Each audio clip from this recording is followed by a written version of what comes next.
Well, hello, and welcome back to the Tao Manifesting Tarot, the audio edition. Glad to have you here, always am. This audio edition is done specifically this way for two benefits to you. First of all, it allows you to multitask. When you're looking at video, to get the full effect of it, you got to be looking at it. And very often people will get busy, whether they're on the phone, whether they're on a desktop, laptop, whatever. It doesn't make any difference. They get busy and they get distracted. Well, the minute that you quit looking at the screen, whatever screen it is, it's an audio. Second important part is that going to audio allows your imagination to grow stronger. All you have on the screen is what you got right now. The spread for today. That's it. So, with my narration, explanation of the card layout, you begin to fill in the parts and pieces with your own imagination. Something that looking at pictures weakens. Doesn't get rid of, but it gets weaker. The more you watch pictures, the weaker your imagination gets. And of course, imagination is number one thing that you need to manifest, right? Manifestation is a very personal thing. So the images have to come from you to make it really effective. Plus, of course, there's the other thing, too, that if you are simply listening to the narration and you don't have to focus every second on the image on the screen, you can get up, have a cup of coffee, tea, cereal, sandwich, whatever you want. Makes it a little more convenient for you. So there you go. Let us begin for today. The most important cards are the center cards on the top and bottom. We begin on the bottom with the Oracle card, Serendipity. Ooh, I like that. Serendipity. Good luck, good fortune. You catch a break. Of course, you have to be aware of the fact that you are in that position. And so you need to be conscious, you need to be paying attention. Not in an all-consuming or crazy way, but just aware. Just aware. It's something that we are not good at because we live in a life full of distractions. Purposeful distractions. In other words, business wants to keep you distracted. Government wants to keep you distracted. The powerful want to keep you distracted, so they keep throwing things at you. It's either a crisis or something to buy or something, and so you lose focus. So you may not be able to pick up on the fact that you're getting a little good fortune coming your way. I want to give you a heads up. Serendipity, that's the energy. And if you look in the upper right of the card, it is an 18 or a 1 and 8, which is a 9. It's a fulfillment. Maybe something is coming back to you good, that you did good back some time ago. Let's begin. Left side, bottom, High Priestess. Love the High Priestess because she's guided by intuition. She's guided by wisdom. Higher power, if you want to. And the point is, it is her subconscious mind that's guiding her. It's your gut feeling.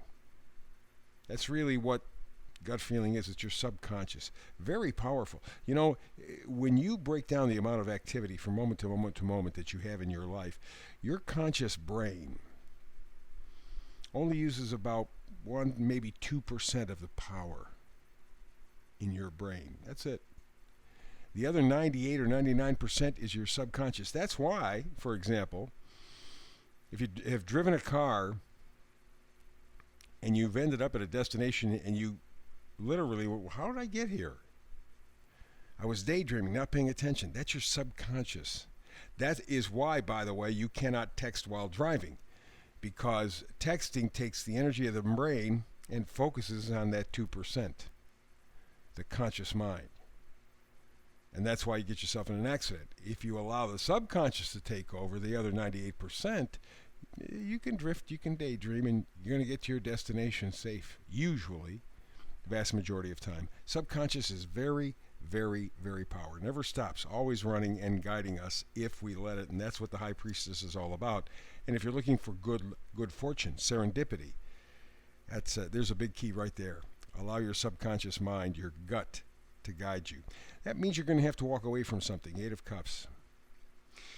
things that we're used to, we often say, well, we love it, you know, because we're used to it.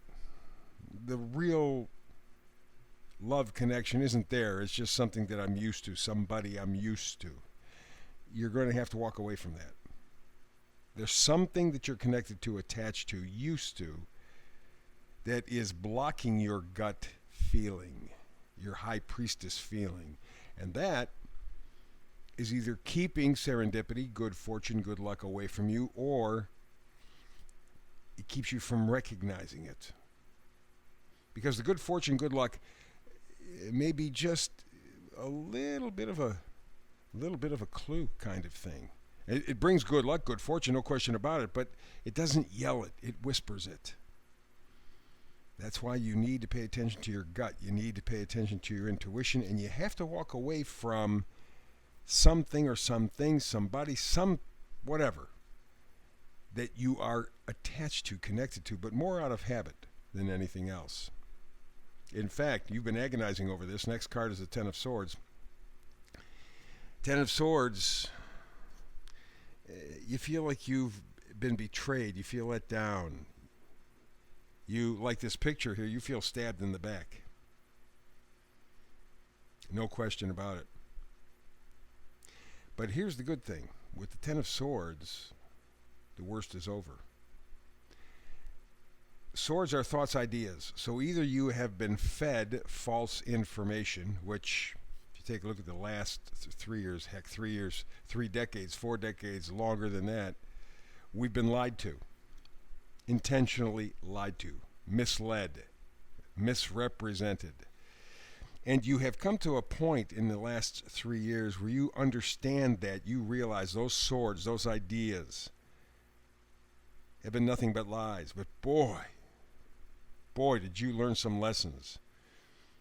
And you realize that all of that information that you've been fed is like this guy laying on the beach. Dead. Absolutely. Stabbed in the back. Not once, not twice, 10 times. But remember, the Ten of Swords says the worst is over. You are waking up just like that horizon in the background. You are waking up, especially if you allow yourself to follow your gut feeling like the High Priestess. And to emphasize that, we have the final card, bottom row. We got the Chariot. That's what the Chariot is all about. It is self-direction, self-control, willpower. Okay? Up to this point,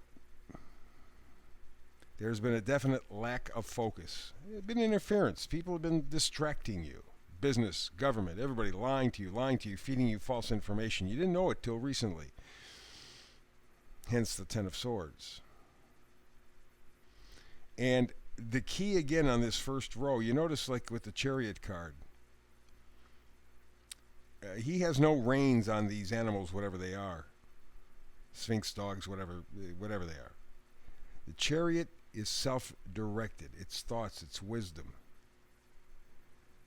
It's following his gut, his intuition, just like the High Priestess. Again, we're being told that if you want to access this serendipity, this good fortune, and maximize its benefits for you, you have to trust your gut and realize that you have been lied to a lot of times in the past.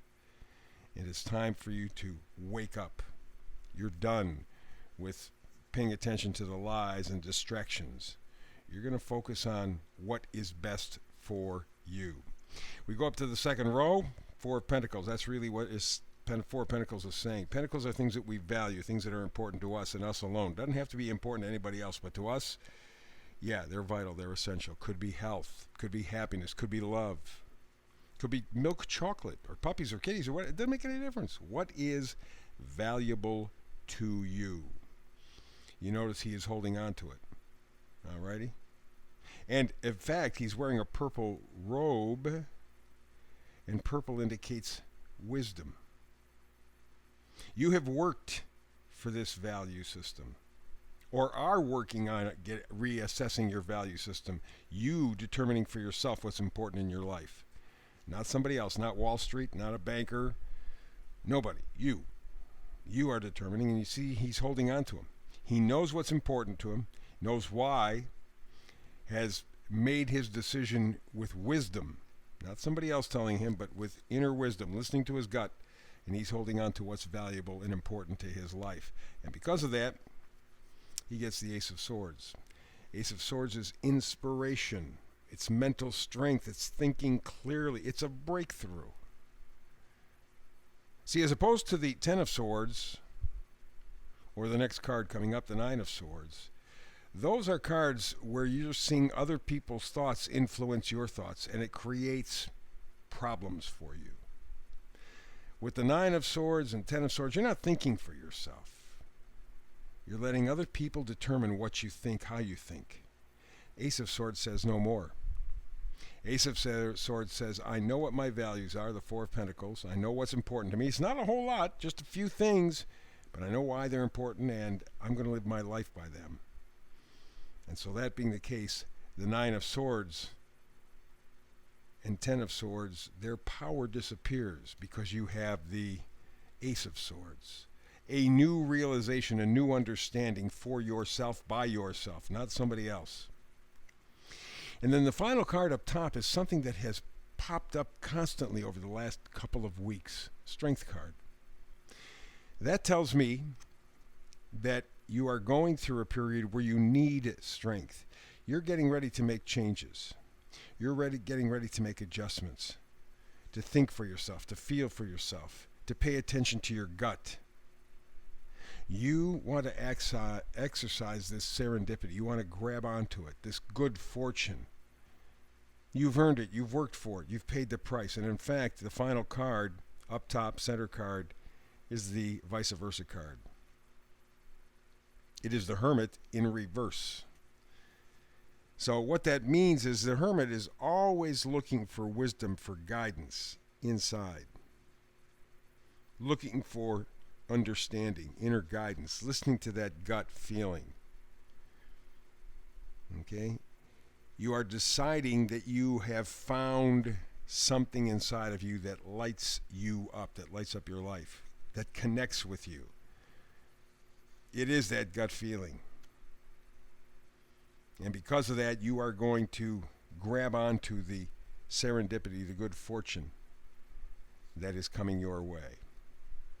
And so with that idea, our tarot manifesting reading wraps up for today. Back tomorrow again with our weekend feature, the Tao Trifecta. Hope you can join me tomorrow. Every time you do, it's fun we do it together. Between now, however, and the next time you and I have a chance to manifest tarot together, as always, peace and blessings.